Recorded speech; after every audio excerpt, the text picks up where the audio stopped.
TERRA's third Thursday video podcast for the month of January 2026. Today represents the first episode of our sixth season. To those who have enjoyed our content from the beginning, we thank you. Likewise, if this is your first experience with us, you can find all of our previous content on our website, jointerra.org, all 47 sessions. Today, we again will be having another strategic discussion designed to help your organization maximize your eScrap and ITAD operations. I am your host, Stephen Napoli, President of TERRA, the Electronics Reuse and Recycling Alliance. For our regular consumers of these sessions, you know that we strive to be brief and to the point while providing you with useful information to enhance your knowledge, operations, and bottom line. But before we get started, real quickly, we would like to acknowledge our new and returning members since our last session. These include Environmental Office Solutions, EOS, our host next month. Green Tech, C&I Electronics Recycling, Secure E-Waste Management, Cyclic Materials, and Zippy Race. In today's session, I'm speaking with Jen Holub, CEO and owner of Export Computer Exchange, co-owner of On Purpose Marketing, founder of Nature Nest Haven Foundation, and all-around marketing guru. I'm pleased to join with her to discuss the value of building your business by building strong relationships. Well, welcome again, everybody, to another edition of TERRA's Third Thursday webinars podcast. Now, I'm still tripping over that after now our second year doing a podcast, and overall, this is our sixth season of doing this, and we're starting off episode 1 with a topic on marketing, which I, of course, love. And we've got with us today Jen Holub, and we're going to be discussing, why relationships, not transactions, build sustainable businesses. So with that little brief introduction, I'd like to have Jen introduce herself, and we'll get going on this conversation.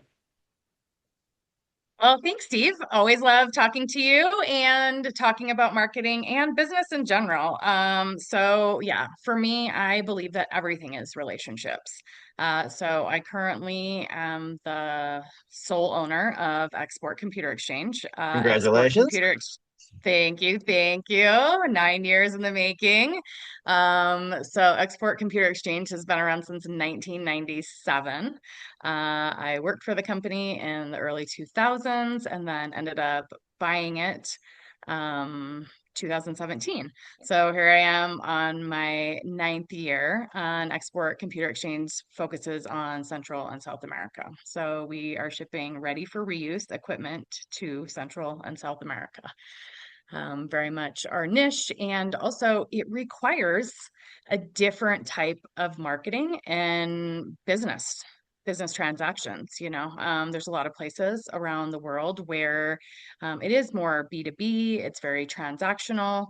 When it comes to these markets, and also working with other languages, it really takes knowing the relationship.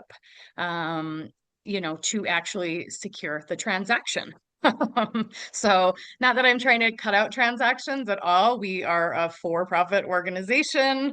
And To get to the that transaction, you need the relationship. So, exactly. But it really seems since COVID, we've made this massive shift in our industry, which has just been something that is interesting to observe, where someone comes to you and says, "Hey, I have this spreadsheet.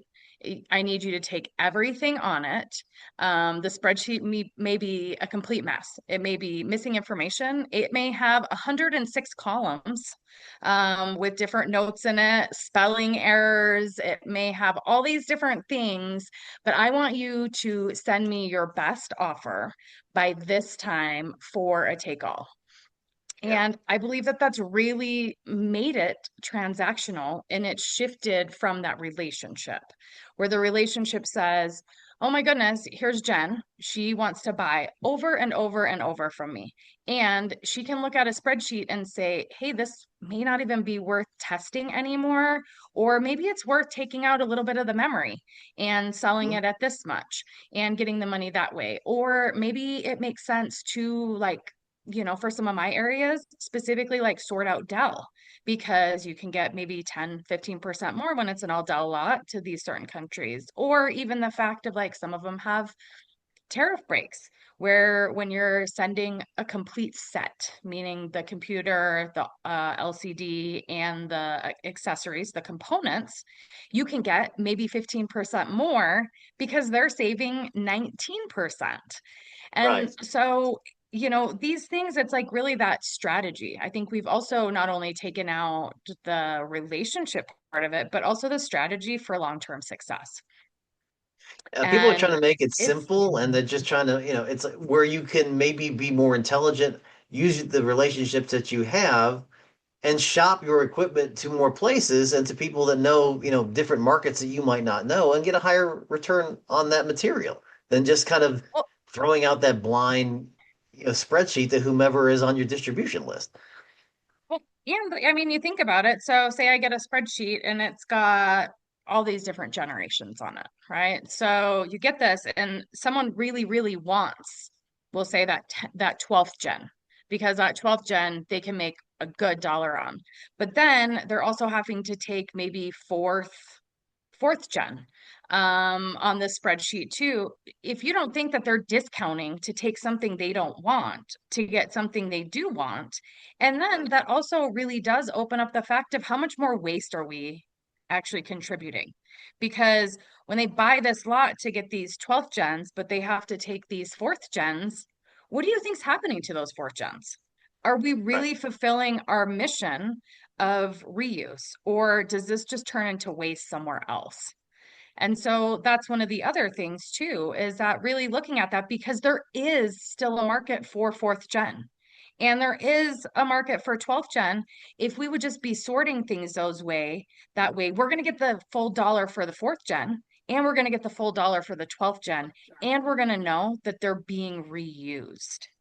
Mhm. And so that's another one of those things, is like looking at that and saying, like, really, like, for me, I love this industry intrinsically. I love that we are providing technology and we are reusing stuff and reducing waste. I mean, and I know you feel the same way, that Oh, this exactly. isn't just how do we make a buck, it's how do we serve our planet better. And again, we're focused on the folks that are certified, that are attempting to be transparent and serve that community, that need in the marketplace, above board, and be strategic about it. But again, sometimes it just people get lost in the minutia. They get overwhelmed with the details, and they forget that the people business that this is can really help them with their bottom line if they continue to invest in their relationships and not look at everything as just simply a price on a sheet. Yeah, So, and really how fulfilling is it when you're doing these transactions, right? Like for me, I love humans. If you've met me, you know I love humans. I get to the conferences and I am walking around hugging people. I want to know about their lives, about their children, about their business, about their health, about all the things. And so when you start doing stuff even transactional, I don't I don't love what I do each day then. And I don't know that other people do either, when it's just like, okay, we've got to get this top dollar. And you're dealing with people who really are just this top dollar. And that's not the only exchange we make mhm. in in our workday, right? Like I love when it's like, something like this, right? I'm not here making a dollar with you right now. What I I am doing though is talking about business and talking about strategy and the relationship, and the exchange here is I get excited about that. That actually increases my bandwidth for the rest of the day. Yeah, And if, I if don't need everything was a just about making a buck, yeah, you would burn out so fast in this business. well, and I You can have to kind of get your see it batteries happening. recharged somewhere. Yeah, it's happening, right? Because we're not just exchanging dollars, we're exchanging our time, our bandwidth, and for me, then I really hope that results in the dollars. And I get it. Sometimes there is where it's like, okay, we just got to talk dollars right now. Like this isn't we got things we got to get done. Maybe we have a full warehouse, maybe we have a big payroll coming up, whatever that is. Totally, totally cool. But if that's pretty much all we're doing is trying to impact our bottom line, I feel like it's taking away from us as humans. Yeah. And, I mean, and I'm for money. I love money. I really do. It affords me a lot of opportunity. I have three, three companies, one being a nonprofit. So that one I'm not trying to make money on, but I am trying to support my mission and the greater good. That's my passion. But, the other two as well, I do make money off them and to yes. support my lifestyle. So I'm not trying to say, and I'm always trying to pay the top dollar. That's the other thing too, because if we've got that relationship and I can pay you the top dollar and I'm still happy with the dollars I'm getting for it, I'm not trying to work people down because I want you to stay in business forever. So for me to stay in business forever. But when you do these transactions, how do you know who's the next person that's going to send you the money? Where instead, some of these relationships I have, they can call and say, "Hey, Jen, this is what's happening. Hey, Jen, here's what I got. Hey, something different's coming in. Something's Mhm. changing." And we work on that together. But if they say, "You know what? I've got someone who wants to pay a little bit more than you," I'm like, that is awesome.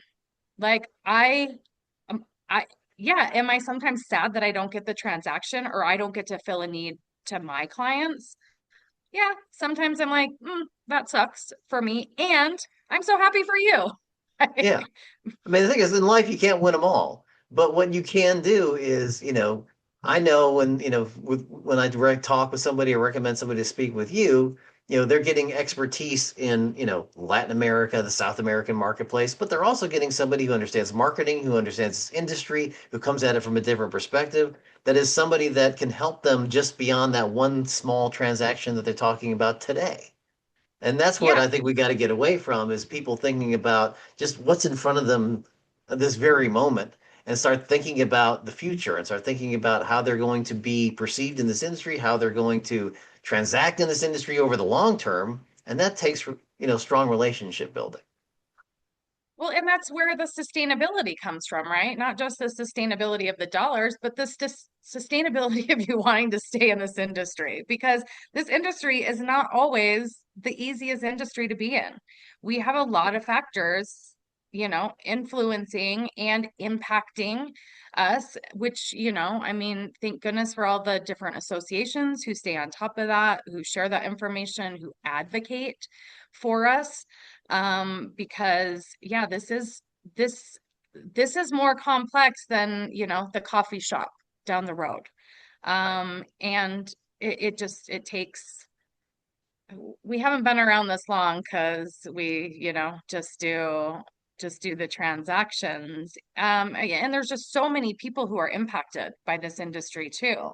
I mean, when you think about the whole pipeline of it, Sure. how when you call me and I can say, listen, there's still value in fourth gen, and here's the price point. And when you're trying to win a contract, you can be like, oh, yeah, I actually can, if there's a profit split on it or different things, whatever the arrangement is, that you can actually like explain, hey, there's still actually there's still a demographic for this. Like one of the things that has been one of our sweet spots over the years is all-in-ones. A lot of people think, what do I do with them? They're big, they're bulky, they're hard to ship sometimes, they're awkward. But the thing is there's still dollars there. And when they're sitting on your shelf taking up warehouse space and just, they're not appreciating for sure, right? Everything in the reuse is generally depreciating till things like COVID happen, or till now Yeah. AI and everyone wants the RAM, Right. and these type of things. So Um, yeah, at those moments, yeah, you're getting transactional because you're flipping material quick and for high dollar, and you just want as much volume as you can. But those time periods only last for a brief moment. Yeah, and to stay sustainable, you still have to have those relationships, where it's like, okay, now this kind of has dried up. Or, we don't all need 5 million laptops because we're working from home. Or, we don't, need all this RAM for all this, AI technology, or even like the Bitcoin when stuff like that happened, right? I mean, we've had a lot of things happen over time. Um, but the ones who stay in the industry are the ones that are like, okay, like let's look at this and, how can we make these adjustments, but still continue to serve the clientele and the things that we enjoy doing, the people we enjoy working with. That's why, I mean, I'm really niche.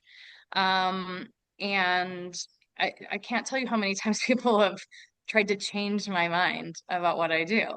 And but the thing is me and my team, we love what we do. We love the people we work with.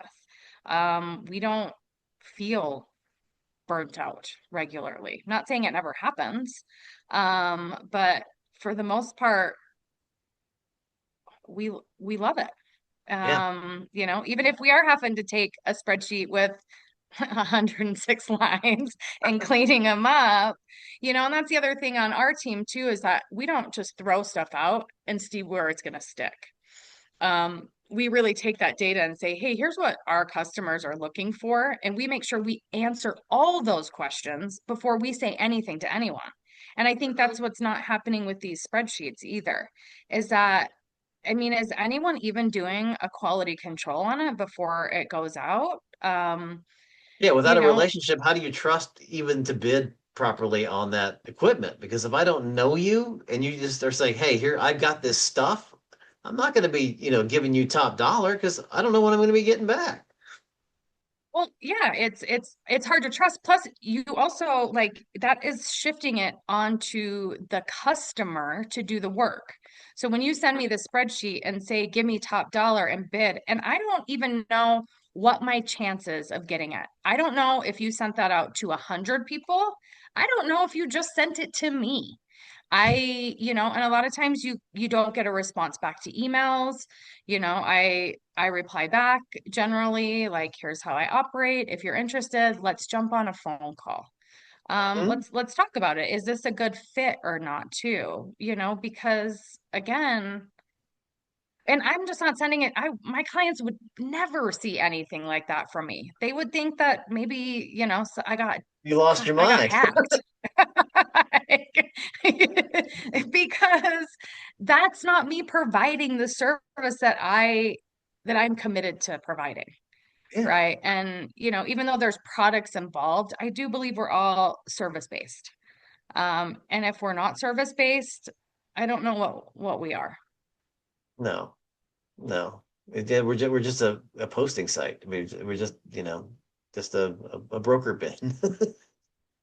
Yeah, So whatever that is. yeah, And for some there's no people that need, works. just put it on a website and be done with it. Um, done with it. So, and the other thing is that it's our clients too. I mean, if we don't build relationships within our clients beyond our main point of contact, people leave, people retire, people get fired, people quit. So, what could have been a good pipeline for you for material could all of a sudden disappear like that because your contact is now gone. And if you haven't built relationships with that organization, you're in big trouble now.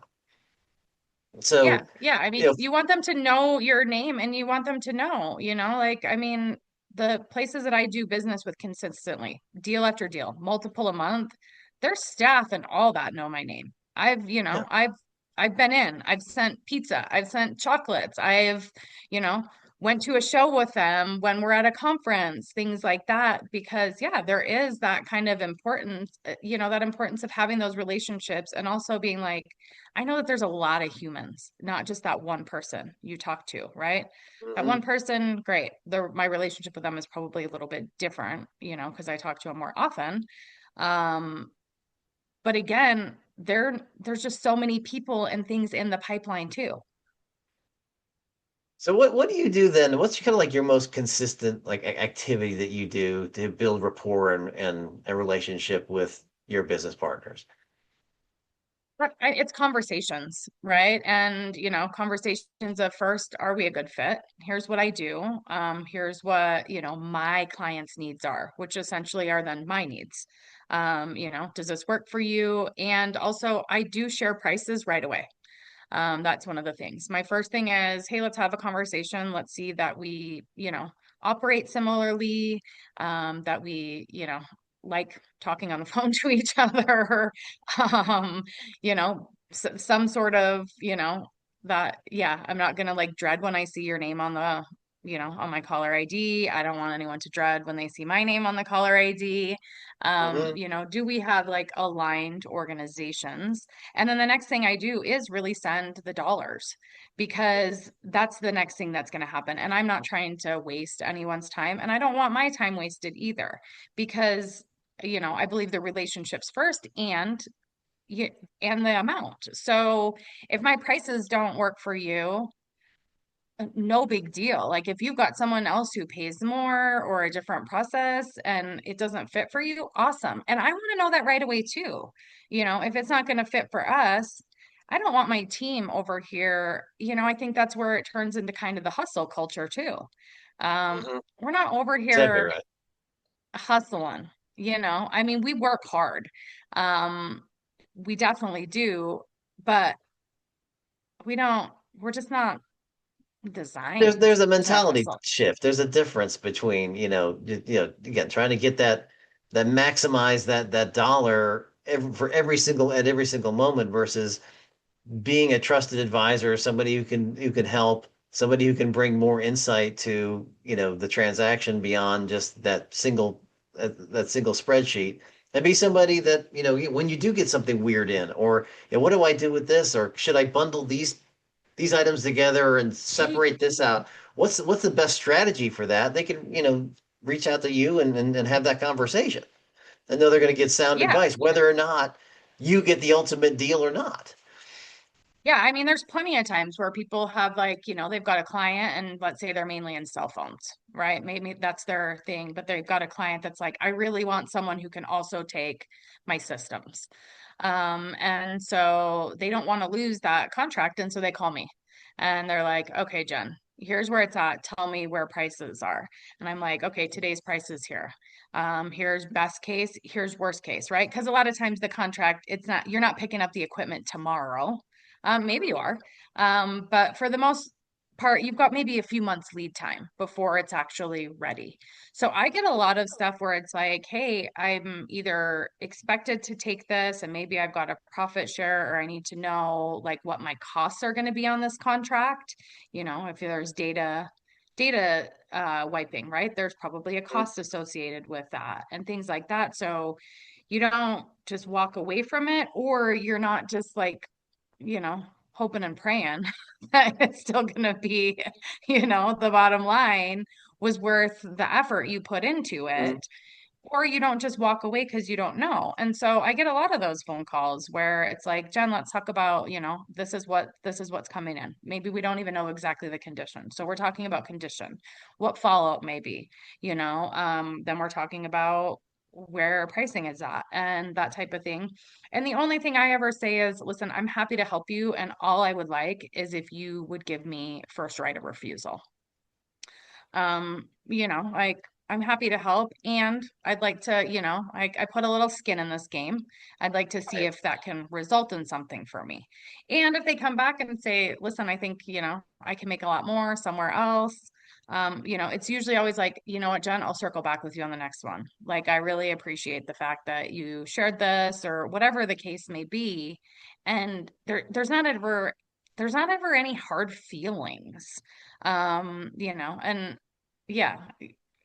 Yeah, I mean So sometimes that's the people are gonna get the relationship. deal that they have to take it, right? I mean, I mean but it's being knowing that the relationship and the value that you offer is being valued and brings you to the table on an ongoing basis, and you are Yeah, gonna I mean, and that's ultimately win more than you lose.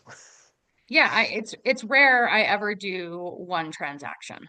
Yeah. It's years, it's multiple, it's, going and walking the floor. I mean, I spend a lot of time in warehouses, where I'm looking around and saying, what if, like, have you thought about doing this? Is this worth your time doing this? Do you want to partner with me on something like this? I've tried a lot of things over the years, pretty open-minded to that. If it can result in whatever that right exchange is.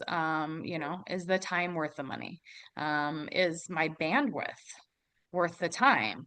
I mean, I've opened different locations. I've sent and fixed up random lots. I've taken so many different things, so many different ways to say, hey, would this make sense? Would this other model, would that help us all? Because again, just like everyone, right? We've all got overhead. We've all got bills to pay and things like that. But we can just get really caught in one thing as well. Yeah. And gosh, how that would just be so boring for me. I love I love mixing it up. I mean, how many times can you talk about an i5 6th generation computer and not get a little bit bored, or Yeah. look at one more spreadsheet that doesn't answer all your questions, and or at least even 80% of your questions, and not be a little bit frustrated. Like, Hmm. we've got to be enjoying it, mixing it up, and looking for Yeah. something that's, more than, you know, calling the next trucker or reviewing the next spreadsheet. Yeah, and then when you go to those conferences, because you want to see those people that you've built relationships with them and make even closer relationships with them and go out and have some fun. And I know I Yeah. really, applaud you. There's too few folks in the industry that are going on site and meeting with their customers, looking at their warehouse, seeing what's there. Our mutual friend, Joe Clayton, we did for the fourth quarter last year, we went and dropped into one of our TERRA members down in Jackson, Omega, recycling in Jackson, Tennessee. And, just for him to be able to go there, meet with the owner, walk around, see the kind of equipment that they get, be able to make suggestions about, potential places where they might be able to maximize some dollars here or there. I know that was invaluable to him. And I know, that's the kind of, relationships people really want to build in this and build in this industry. Those are the people that ultimately end up being successful in it, are those that take the time to understand the problems and the issues that owners and sellers have, and being able to help them solve them. And that takes a personal touch. Well, yeah, that investment, right? That I'm just not trying to get you to basically invest in, my bank account. We have this mutual investment in each other doing well for the long term, and that really does come back to the fact when someone's like, hey, Jen, I got an offer I can't refuse. Or, I'm looking at these different things happen in the industry and I'm wondering, if I shifted something, would it result in more money and more money for my team and the people, also. I just don't see that there's ever any place that we don't serve. Whether that's sometimes even serving ourselves. But the thing is like, we have, I mean, we have teams, we have humans, we have things going on. That's really where the blog, on LinkedIn, or the article newsletter, Mindful Leader, Mhm. how important that is for me, for us to be mindful of the relationships. Um, and it's I mean, and the thing is like, even in the relationships, right? When you're like, how do you build one in the beginning? Okay, it's a conversation. If that conversation seems like we could be a fit, then it's an email with some pricing so they actually see some concrete stuff. Mhm. And it's also, you know what? I'm also trying to get to the no's just as quick as I'm trying to get to the yeses. I remember the last conference I was at, I had someone who really kind of had me, I felt somewhat kind of pinned. I mean, if you know me, I'll probably graciously walk away and sometimes ungraciously walk away. if the conversation isn't kind. But some like it was a good half hour, 45 minutes trying to convince me to change my business model to more suit their business model. And I'm like, there is plenty of other people out there Right. for for you that want to do that. The thing is if I went back to my team and said what this gentleman had asked me to do, I think my whole team would have quit. Like it just is not, that's not who we are. Yeah. And so that's the other thing. How do you get to the no as quick as you get to the yeses? Because there, That's a very important point. You know, it takes me back to, a previous position I had. I was a director of sales. I had 20 people working for me, and that was kind of what I would preach is that, you have to determine whether or not this is a qualified customer as quickly as you want to find the qualified customers. If they're not somebody we can do business with, that's fine. Move on. yeah, And you're doing a service to them and yourself by finding the no's quickly. yeah. I mean, and that's a lot of places in life, you know? I Right. mean, I really want to know as quick as possible if isn't a fit, and I'm not trying to disqualify instantly. I want to explore in a lot of Yeah. ways, but then I also don't want to fit, a square peg into a round hole. We know these type of things, but sometimes we very much forget them when we're focused on dollars. Yes. Um, and our industry can have a lot of turnover. And we know we have a lot of merging and acquisition and stuff like that. And that can be really hard on the humans involved. But if you've got Mhm. these relationships that are mindful, that are built on things of trust, then this even makes it easier too. So if you've only Yes. really been talking about stuff, who knows that you've really only been talking about these transactions, but it's been transparent about that. The next thing you know, someone is saying, "Oh my gosh, Jen, I'm stressed about workforce." Or I'm stressed about marketing, like things that they know I know about. You may have like you open this little window, and next thing you know, you're really finding you're really able to keep helping each other in so many other ways. I mean, I go to these conferences pretty regularly, and there's a lot of times I'm talking about marketing, and I'm not trying to sell anyone marketing, even though I have a marketing company. There's a lot of times I'm talking about health. I mean, I don't think I get on with anyone where it's not like how's whatever is impacting you, because health is one of my passions. I have nothing to sell, but I also know that your health impacts how you're operating in the world. And so, that how are you part of it is so important as well. Yeah, And yeah, and these things, they were built on probably this original transaction and how we were going to partner to make money. And they've just turned into something that's far more enriching, and fulfilling. absolutely. You're right. And yeah, it's unlike people move around, especially the sales group folks in this industry, they're going to move around. And if all they, if their relationships with people is just on transactions, yeah, then they're not going to find that next job. They're going to be out of this industry. Um, that's what kind of I was an outsider coming in. But I had kind of like that, similar to you, Jen. I have a bit of a marketing mindset. I'm wanting to build relationships with people first and see if what I was offering, which was to, hey, what if we did a little marketing co-op and work together to inform the marketplace why certification matters? Does that make sense? That could only come to fruition based on having some relationships and some rapport with people. They had to tell me yes or no very quickly to determine whether or not that this was a venture that we wanted to get into, building Terra. And it's been so rewarding for me to meet folks like you that have a similar mindset, and especially a marketing mindset. Because while there are a lot of great salespeople, I think in our industry, there's not a lot of great marketers, unfortunately. Um, just because I think a lot of folks feel they can't afford that as a part of their operations budget.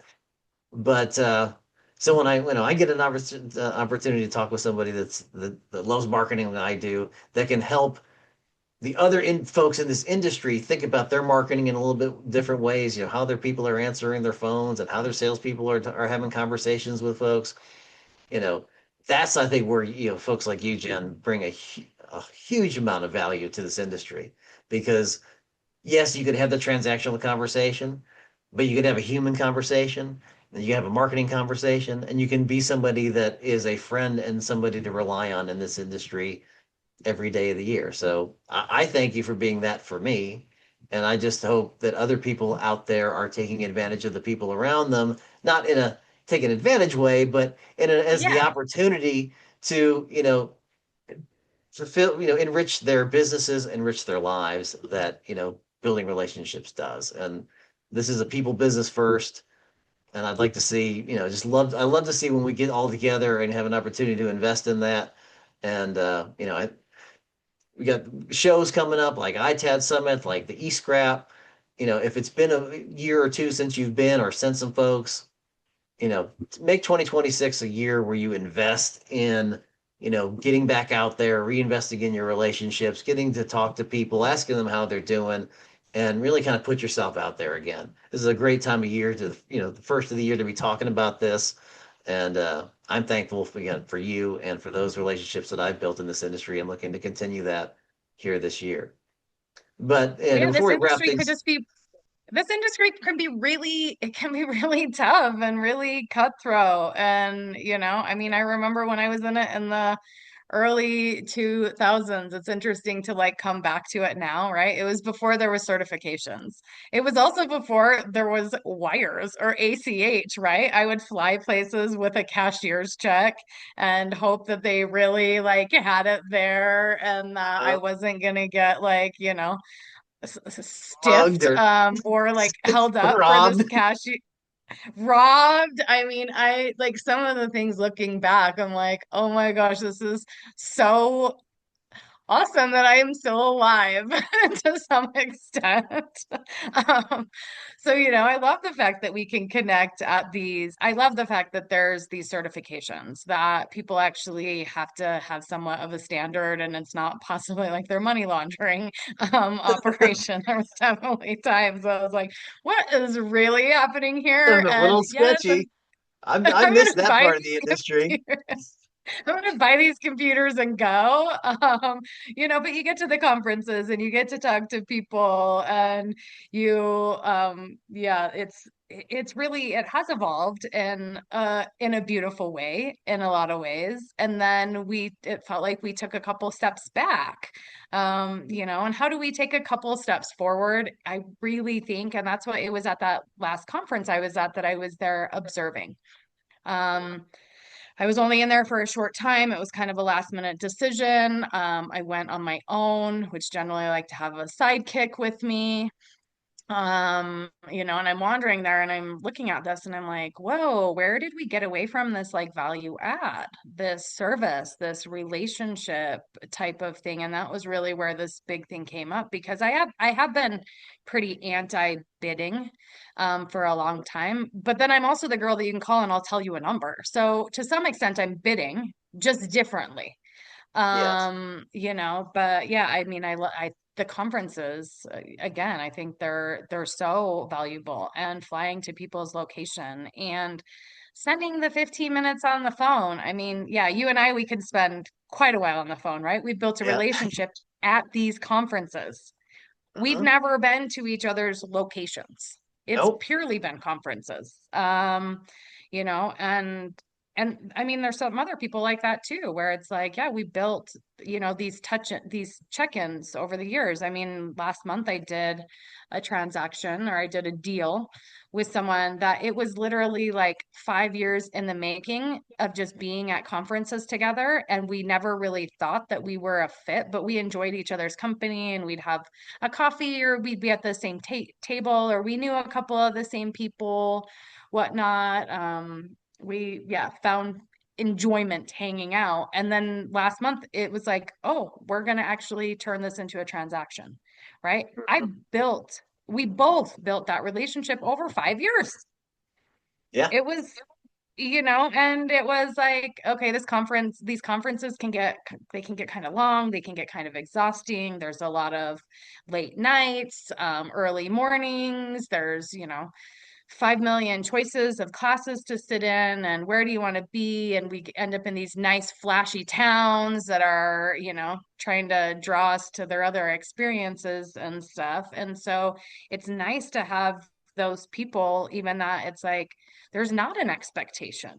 Right? It's not like, I mean, and there's a lot of meetings I have that it is. We sit down, we talk numbers, we do these things. But then there's the other ones that there's really like no expectation. It's like, oh, hey, like your shoes. Hey, where'd you get that coffee? What are you doing? Where's the best place you found for dinner? Mhm. I mean, you and I have had dinner a lot of times, right? We Yep. don't do transactions together over and over. We sit here and talk about how are we adding value into this industry. And also, like I mean, we've had so many different wild conversations, that it has nothing to do with business or industry or at, anything at all. at all. But it breaks up the conferences too, right? I mean, there's not ever a time that I don't see you somewhere, even if I've walked by you 20 times in the day, that I'm like, hey, Steven, Yeah. hey, what's going And I on? always learn a little bit more about you every time we get a chance to get together, which is great. And, so yeah, I'm going to encourage people this year. I know people, I think you hit on some of this earlier in the conversation with COVID. It changed a lot. My first Yeah. experience in the industry was going to eScrap in 2019, and it was mobbed down in Florida. I mean, it was like you were walking through the hallways like this. And then, the last couple of years, it's been, from attendance standpoint, it's probably, maybe 60% of what that was at that time. But what it always has been is been a great place to get together and meet with people and build new relationships. And I've been asked to be on the planning committee this year, so they've got a really good planning committee. We're looking at building it stronger and better than it has been in years. Um, TERRA members are going to again get a discount for attendees. So I'm going to encourage get out there this year. Get in. Get yourself back. If you haven't been into the conferences in a couple of years, get in them, go to them, send some people. Start building those relationships back here this year.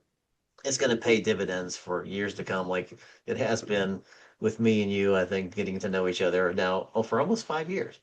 So Yeah. Well, and also talk to some different people too, yeah. right? And, like it can be really easy to go to a conference. And like I said, I usually have a sidekick with me.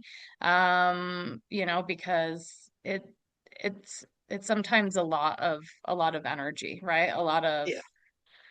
stimulation coming at you. The booths are generally trying to like sell you something, and so it can be, it, yeah, but you show up like with a plan and some people, and even if you don't know me, stop by.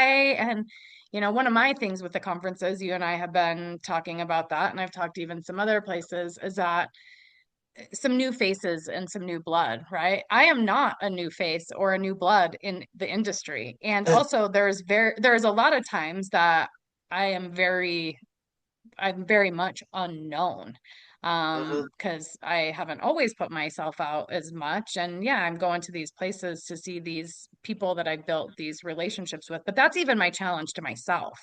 I love our friend Wally, he'll be at the Yeah. conference and his goal will be to go to every booth. And I'm like, oh my gosh, more power to you. But I remember the last conference I went to, I had said that I am going to go to at least this many. Mhm. And I was like, that was something that, he had encouraged, because we don't know also where there is more of these opportunities. We think, okay, this is my perfect partner. This is my perfect deal. This is an easy transaction. But the thing is we are so much more alike than we are different. Um, and yeah, again, it's what makes it fun for me. I mean, there's Yes. definitely some conversations that I'm like, oh, wasn't as fun as I would have enjoyed. I could have spent that 10 minutes different. But the thing is, I've also learned something. And I Yeah. think really this conversation and getting really clear on this relational transactional thing, not just this bidding issue I've had for a long time, actually came from a conversation that was really uncomfortable and kind of unpleasant.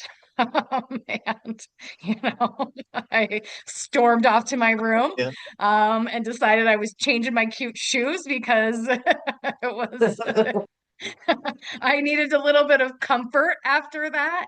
And then this really came out of that too. So the thing is it wasn't, again, it was something so much bigger when you go to these conferences. Yeah. It is just how do you put a price tag on something like that? I think it's a great place again to build your business, to recharge your batteries. And then, one other thing I'm just before we go here, got to wrap this up. I was something that's been special to me over the last couple of shows. And it's funny you mentioned Wally because he's always got a plan like that, and to put that in the back of my brain. I think if you've got a plan when you go to the show like that, you're looking beyond the transaction, you have more fun, and you actually get more work done because you're looking to accomplish your goals. So one goal that I always have now when I go to these shows, I always try to kind of like pay it forward a little bit and find a younger person that I can spend a little bit of time with. Because I've been that before where you're like the new person or you're young getting into the business, and it's you look around, there's a bunch of gray hairs, and you just don't feel comfortable. I encourage people just to go find a young person and make them feel comfortable and welcome to the industry. Well, yeah, and for me, it's like the women, right? Because we still are Yes. vastly outnumbered, right? So, like the women's groups are really important for me too, to say, hey, yeah, we do have a seat at this table, and we really need to be at this table because we have a different approach, right? It's not us versus them, one versus the other. I think that's one of the biggest gaps in leadership and in our country altogether is the fact, like, and how I talk about ours is we're service, we're client oriented, we're value add. That has a lot to do with the fact that I am a female leader. This Mhm. company looks different than when it was led by men. And I'm not saying either way is right or wrong. They each have their place, but the thing is like bringing more into this, a little more of that nurturing that comes more natural to us generally as women, and thinking about how it impacts the full community, not just ourselves. And so that's the other thing, that encourage just more women, and the women who are there wondering, what did I just get myself into? um you know come by and let me tell you how fun it can be, because it can be fun or it can be feel like the hustle, and the thing that's not so much about the relationships. And so, yeah, I'm excited to be at a lot of conferences this year. I've already got four that I know for sure I'm going to be at. I'm open to more meetings. I'm open to more coming and visiting warehouses. Like, I just think our industry is such a critical component to also serving our world and making sure our planet, which I love, I love nature so much, how we keep that also beautiful and enjoyable, and, here with us for the long haul. All right. Well, Jen, I have enjoyed this conversation as always, and I look forward to seeing Yeah, you again so very fun. soon. So, for Yeah. everybody else that's been listening, thank you again for being part of our season 6, episode 1 of our Terra Third Thursday podcast. And we will be back the third Thursday next month, which is February the 19th, with our friends, one of our certified friends, which is unusual. Usually, our allied members are the ones that kind of handle our podcast content. But we'll be with Environmental Office Solutions, EOS, talking about something exciting from them. So see you all next month. And until then, take care. Bye, everybody.